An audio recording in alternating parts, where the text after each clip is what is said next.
क्या आपको पता है इंडिया ने 2030 तक हर साल 5 MMT ग्रीन हाइड्रोजन बनाने का मैसिव टारगेट रखा है। और ये सिर्फ एनर्जी ट्रांजिशन नहीं बल्कि जियोपॉलिटिकल लीडरशिप का गेम बन चुका है। And the scale is huge.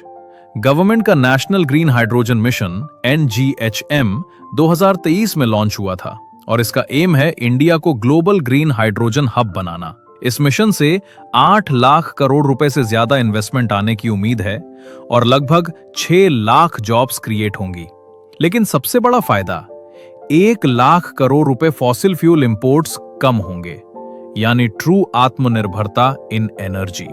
अब सवाल, ग्रीन हाइड्रोजन होता क्या है? ग्रीन हाइड्रोजन वो हाइड्रोजन है जो रिन्यूएबल एनर्जी से बनता है, सोलर, विंड या बायोमास। इंडिया का स्टैंडर्ड क्लियर कहता है अगर 1 किलोग्राम हाइड्रोजन बनाने में 2 किलोग्राम CO2 इक्विवेलेंट से कम एमिशंस हों तो इसे ऑफिशियली ग्रीन हाइड्रोजन माना जाएगा। So it's literally clean fuel for the future. अब रियल प्रोग्रेस की बात करें, 2025 तक 19 कंपनीज को 862,000 tonne annual production capacity allocate हो चुकी है। 15 फर्म्स को 3,000 मेगावाट इलेक्ट्रोलाइजर मैन्युफैक्चरिंग का टारगेट मिल चुका है। और सबसे इंटरेस्टिंग डेवलपमेंट्स पोर्ट्स पर हुए हैं। दीनदयाल पोर्ट कांडला ने megawatt scale indigenous green hydrogen plant launch किया और टुटिकोरिन पोर्ट पर पहला पोर्ट बेस्ड हाइड्रोजन पायलट चल रहा है। ये इंडिया के फ्यूचर एक्सपोर्ट हब्स बनेंगे क्योंकि दुनिया में हाइड्रोजन का ग्लोबल ट्रेड तेजी से बढ़ रहा है। मोबिलिटी सेक्टर में भी ट्रांसफॉर्मेशन हो रहा है।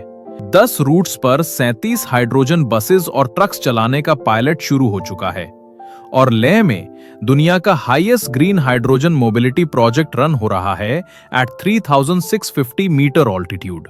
अब स्टील इंडस्ट्री की बात। इंडिया जो दुनिया का दूसरा सबसे बड़ा स्टील प्रोड्यूसर है, वहां हाइड्रोजन बेस्ड आयरन रिडक्शन के पायलट्स चल रहे हैं। यानी आने वाले समय में green steel made in India एक ह्यूज एक्सपोर्ट अपॉर्चुनिटी बन सकती है। रिसर्च फ्रंट पर भी इंडिया एग्रेसिवली मूव कर रहा है। 23 एडवांस्ड R&D प्रोजेक्ट्स, 400 करोड़ रुपए का R&D फंड और EU इंडिया कोलैब के 30+ joint proposals. This is not just energy policy, it's industrial transformation. और अगर 125 गीगावाट रिन्यूएबल एनर्जी कैपेसिटी 2030 तक ऐड हो गई तो इंडिया दुनिया का सबसे बड़ा ग्रीन हाइड्रोजन प्रोड्यूसर बन सकता है। सोचने वाली बात यह है, ये सिर्फ फ्यूचर फ्यूल नहीं बल्कि India's biggest climate and economic opportunity बन रही है।